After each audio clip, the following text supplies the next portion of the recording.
কোরআনের জন্য যারা কথা বলবে, ইসলামের জন্য যারা কথা বলবে, কোরআন বাস্তবায়নের জন্য যারা কাজ করবে, ইসলাম বাস্তবায়নের জন্য যারা কাজ করবে, আজ এখানে আমরা যারা উপস্থিত হয়েছি, আমরা যদি আজ এখান থেকে সিদ্ধান্ত নিতে পারি আমাদের জীবনের সর্বস্বটুকু বিলিয়ে দিয়ে হলেও যে কোরআনের ভালোবাসায় আজ আমরা এখানে সামিল হয়েছেন, আপনারা কি কোনো ব্যক্তির আহ্বানে ভালোবাসা এসেছেন নাকি কোরআনের ভালোবাসা এসেছেন?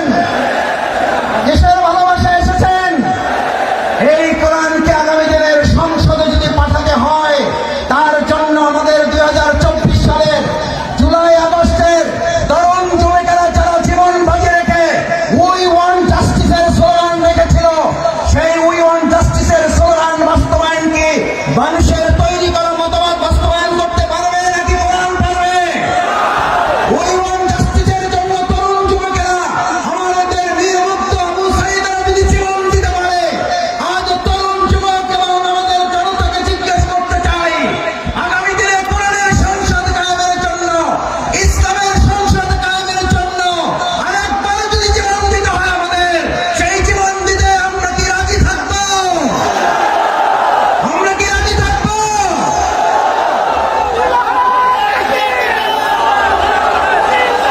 সম্মানিত ভাই এবং বন্ধুগণ, আল্লাহ সুবহানাহু ওয়া তাআলা মহাগ্রন্থ আল কোরআনে আমাদের জন্য উল্লেখ করেন, আল্লাহ তাআলা আমাদের জন্য উল্লেখ করেন,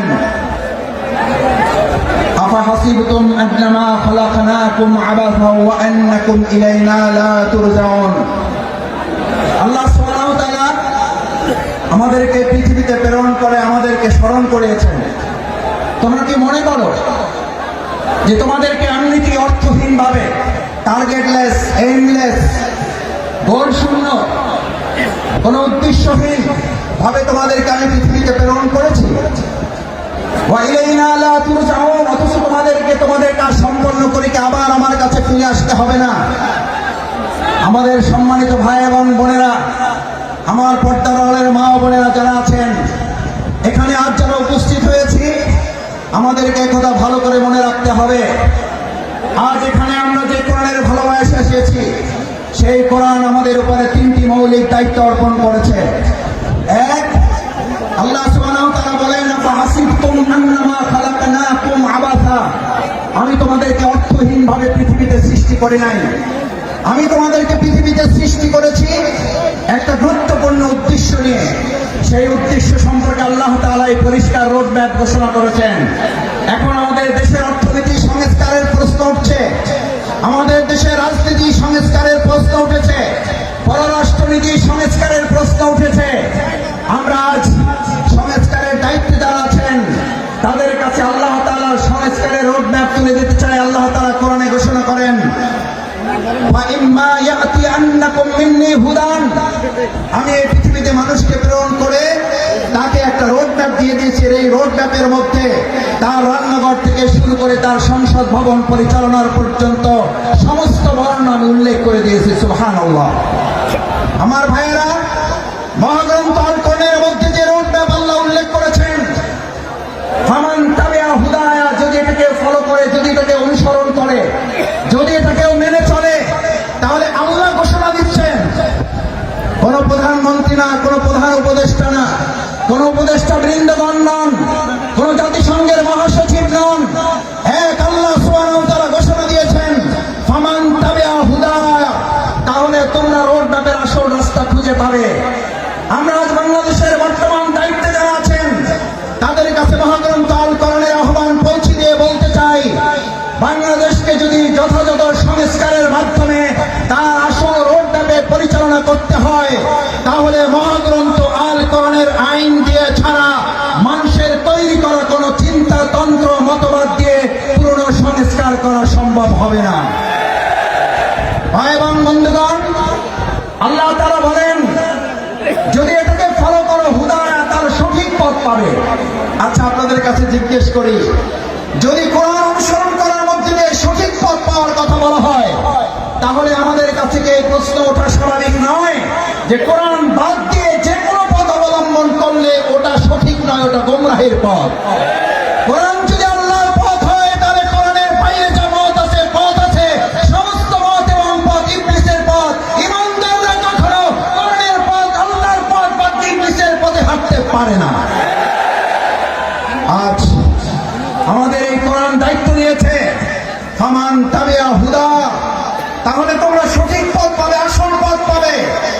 আমাদের এই প্রিয় মাতৃভূমি বাংলাদেশ স্বাধীন হওয়ার 53 বছর পার হলেও আমরা কি অর্থনৈতিক মুক্তি পেয়েছি ভাইয়েরা?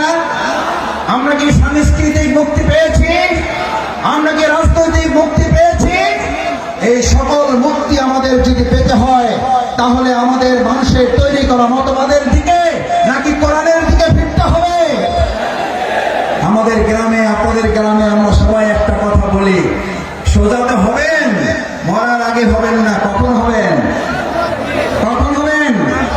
কাপড় দিয়ে যখন পায়ের কাছে একজন ধরে আর মাথার কাছে একজন ধরে, দুই দিকে দুইজন ধরে আর টানে, বলে যে আরো সোজা করো, আরো টাইট করো। ভাইয়েরা, মরার পরেই যদি আমাদের সোজা হতে হয়, চোখে যদি দেখতে পাই যে আমরা সোজা হচ্ছি এবং আমার সন্তানরা আমাকে টাইট করে বেঁধে সোজা করছে, আজ আমার সমস্ত বেকুয়াবাসী বাংলাদেশের প্রান্ত থেকে যারা এখানে এসেছেন, আমরা আহ্বান জানাই, আসুন, মরার পরে যদি সোজা আমাদের হতে হয় তাহলে জীবিত থাকতেই আমরা সোজা হয়ে আমাদের বাংলাদেশকেও সোজা পথে পরিচালনার জন্য আর কোনো মত এবং পথ নাই, কোরআনের পথেই বাংলাদেশকে আমরা সোজা করে পরিচালনা করবো ইনশাআল্লাহ। দ্বিতীয় যে দায়িত্ব আল্লাহ তাআলা আমাদেরকে দিয়েছেন, ফামান তাবিআ হুদায়া ফালা খাউফুন, কোনো ভয় নেই তোমাদের। আমার ভাইয়েরা আমাদেরকে ভয় দেখিয়েছিলেন, আমাদেরকে ভয় দেখিয়ে আমাদের আজকের প্রধান মুফাসসির মাওলানা ডক্টর মিজানুর রহমান আজাদীকে দেশ ছাড়তে বাধ্য করেছিলেন। আজ এসে দেখে যান, আপনি নেই, আমাদের ডক্টর মাওলানা মিজানুর রহমান শুধু নেই, তার লক্ষ লক্ষ ভালোবাসার মানুষেরা পেকুয়া শুধু নয়, গোটা বাংলাদেশকে আজ আলো ছড়িয়ে দিয়েছে। আপনারা সাইদি সাহেবকে হত্যা করেছেন, এক সাইদির অনুপস্থিতিতে লক্ষ সাইদি আমাদের তৈরি হয়ে কোরআনের দাওয়াত পৌঁছে দিচ্ছে। আমাদের হত্যা করা যায়, আমাদের ফাঁসি দেওয়া যায়, আমাদের শেষ করা যায় না, আমাদের শেষ করা যাবে না।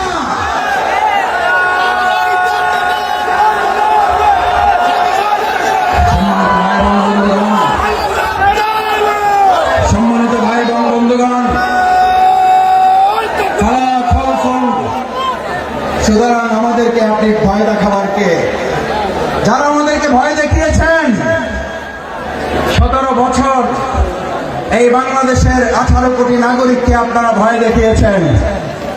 শেষ পর্যন্ত আপনারা ভয় দেখাতে দেখাতে এতটা ভয় পেলেন যে আপনারা দেশের জেলখানায় পর্যন্ত জায়গা হলো না, আপনাদেরকে দেশ ছেড়ে পালাতে হলো। আল্লাহ তাআলা নিশ্চিত করেছেন, ফালা খাউফুন, তোমাদের ভয় পাওয়ার কোনো দরকার নেই, কারণ যারা আল্লাহকে ভয় করে তাদের দুনিয়ার আর কাউকে ভয় করতে হয় না, বরং গোটা দুনিয়া তাদেরকে ভয় করে। ফালা খাউফুন আলাইহিম ওয়ালা হুম ইয়াহজানুন। আল্লাহ সুবহানাহু ওয়া তাআলা শুধু ভয়ের ব্যাপারে আপনাকে নিশ্চিত করে নাই, আল্লাহ তাআলা বলেন, আমার এই ভয়ে যদি তোমরা উত্তীর্ণ হতে পারো, এক আল্লাহকে যদি ভয় করতে পারো, কোনো কুলি বন্দুককে যদি তোমরা ভয় না করো, তাহলে আমি আল্লাহ তোমাদেরকে এবার দ্বিতীয় নিশ্চয়তা দিচ্ছি, ওয়ালা হুম ইয়াহজানুন, তোমাদের আর কোন রকম দুশ্চিন্তা, উদ্বেগ, উৎকণ্ঠায় ভুগতে হবে না। আলহামদুলিল্লাহ, বিগত 15 বছর আপনারা ত্যাগ এবং কোরবানি, নির্যাতন, নিপীড়নের মুখে থেকেছেন। এই পেকুয়াবাসী, এই চট্টগ্রামের বন্দরের নগরীর মানুষেরা জীবন বাজি রেখেছেন, কিন্তু কোন গুলি, বন্দুক, ফাঁসির কাছে আমাদের ভাইয়েরা মাথার মতো করে নাই বলে আজ আল্লাহ তাআলা উদ্বেগ, উৎকণ্ঠা এবং স্বস্তির মধ্যে আমাদের এই সুন্দর একটা প্রোগ্রামের আয়োজন করার তৌফিক দিয়েছেন। এটা কার পুরস্কার? কার পুরস্কার? আমাদের পূর্ণ পুরস্কার এখনো আমাদের হাতে আসে নাই। আমাদের আসল পুরস্কার আল্লাহ ঘোষণা করেছেন, বিসমিল্লাহির রহমানির রহিম, ইযা জাআ নাসরুল্লাহি ওয়াল ফাত, যখন আল্লাহর সাহায্য এবং বিজয় আসে। কার সাহায্য? কার? কোন পার্শ্ববর্তী রাষ্ট্রে, প্রশাসনে, সেনাবাহিনী, র্যাবের সাহায্য কার? নাসরুল্লাহ ইযা জাআ নাসরুল্লাহি ওয়াল ফাত। যে আল্লাহ আমাদেরকে সাহায্য করেন সে আল্লাহ তাআলাই বলেন, আমি যখন কাউকে সাহায্য করি তার বিজয় ছাড়া অন্য কিছু হতে পারে না। নাসরুল্লাহ ইযা জাআ নাসরুল্লাহি ওয়াল ফাত।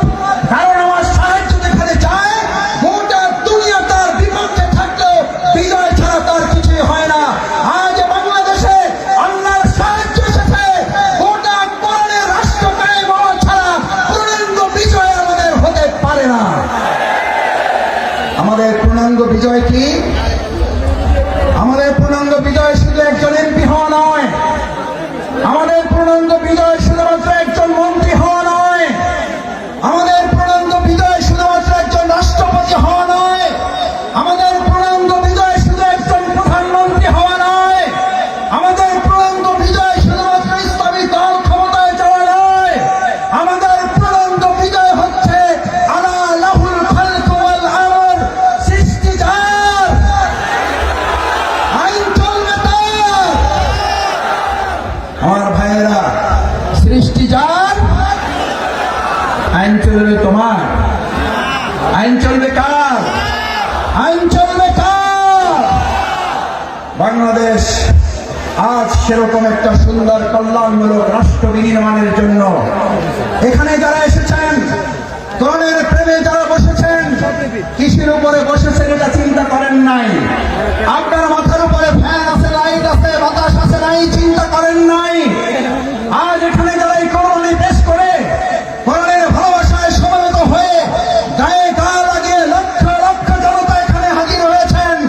এই লক্ষ জনতা যদি আজ একটা আহ্বান এখান থেকে নিয়ে যেতে পারেন, রাসূল করিম সাল্লাল্লাহু আলাইহি ওয়াসাল্লাম এরকম মজলিসকে সামনে রেখে আমার মুসলিয়ানে কারামগণকে উদ্দেশ্য করে, এই জামানাকে উদ্দেশ্য করে রাসূল করিম সাল্লাল্লাহু আলাইহি ওয়াসাল্লাম সাহাবীদেরকে স্মরণ করালেন। দুর্ভোগ হচ্ছে সেই মানুষের জন্য, ভালো করে খেয়াল করুন, দুর্ভোগ হচ্ছে সেই মানুষের জন্য, দুর্ভোগ হচ্ছে সেই মুসলিমের জন্য, দুর্ভোগ হচ্ছে সেই কোরআন প্রেমিকের জন্য যে আল্লাহকে ভুলে গিয়ে নিজেকে নিয়ে ব্যস্ত হয়, যে আল্লাহকে ভুলে গিয়ে নিজেকে নিয়ে ব্যস্ত হয় এবং সে নিজেকে নিয়ে ব্যস্ত হতে গিয়ে দুনিয়ার সব কিছু থেকে বঞ্চিত হয়ে যায়। আমরা কি দুনিয়া থেকে বঞ্চিত হয়ে নিজেকে ব্যস্ত হব না আল্লাহকে নিয়ে ব্যস্ত হব? আমার ভাইয়েরা আসুন, আজ সেই কারণে রাসূল করিম সাল্লাল্লাহু আলাইহি ওয়াসাল্লাম বললেন, আব্দুল্লাহ ইবনে মাসউদ হাদিসটি বলে আমার কথা শেষ করে, আব্দুল্লাহ ইবনে মাসউদ রাদিয়াল্লাহু তাআলা আনহু বলেন, قال رسول الله صلى الله عليه وسلم ويقولون ما لا يفعلون। তোমাদের মধ্যে এমন একটা সময় আসবে, কোরআন শোনার লোক থাকবে, কোরআন জানার লোক থাকবে, কোরআনের আলোকে সে হয়তো পথ চলার কথাও বলবে, ইয়াকুলুনা মা লা ইয়াফআলুন, কিন্তু কোরআনের আলোকে সমাজ এবং রাষ্ট্র পরিচালনার লোক পাওয়া যাবে না। ওয়ায়াফআলুনা মা লা ইউমারুন, আবার কিছু কাজ করলেও কোরআনের পূর্ণাঙ্গ রূপ বাস্তবায়ন হবে না। আজ এখানে যারা আছেন, আমরা কি কোরআন বাস্তবায়নের জন্য সবাই রাজি আছি? ইনশাআল্লাহ সবাই কি রাজি আছি? ইনশাআল্লাহ। আল্লাহ মেহরবানি করে হাতগুলো আপনার আরশের আজিমের ক্যামেরায় এগুলো তুলে নিয়ে কাল কিয়ামতের দিন কোরআনের কর্মী হিসেবে আমাদেরকে নাজাতের জন্য, জান্নাতের জন্য আপনি কবুল মঞ্জুর করুন। আল্লাহ এই আয়োজনকে বাংলাদেশের জন্য কবুল করুন। কোরআনের সংসদের জন্য আয়োজনকে কবুল করুন। কোরআনের রাষ্ট্রের জন্য এই আহ্বান আয়োজনকে কবুল করুন। সম্মানিত ভাই এবং বন্ধুগণ, আসুন আমরা আমাদের প্রধান মুফাসসির কোরআন হযরত মাওলানা ডক্টর মিজানুর রহমান আজারী হাফিজাহুল্লাহ কিছুক্ষণের মধ্যে আপনাদের সামনে কথা বলবেন। আমরা দোয়া করি অন্যান্য ওলামায়ে কেরামগণ আরো কথা বলবেন। আল্লাহ সুবহানাহু ওয়া তাআলা আমাদের এই প্রিয় মাতৃভূমিকে সব ধরনের বিশৃঙ্খলা ষড়যন্ত্র থেকে হেফাজত করেন। সকলে বলুন আমিন। আসসালামু আলাইকুম ওয়া রাহমাতুল্লাহি ওয়া বারাকাতুহু। অনেক ধন্যবাদ।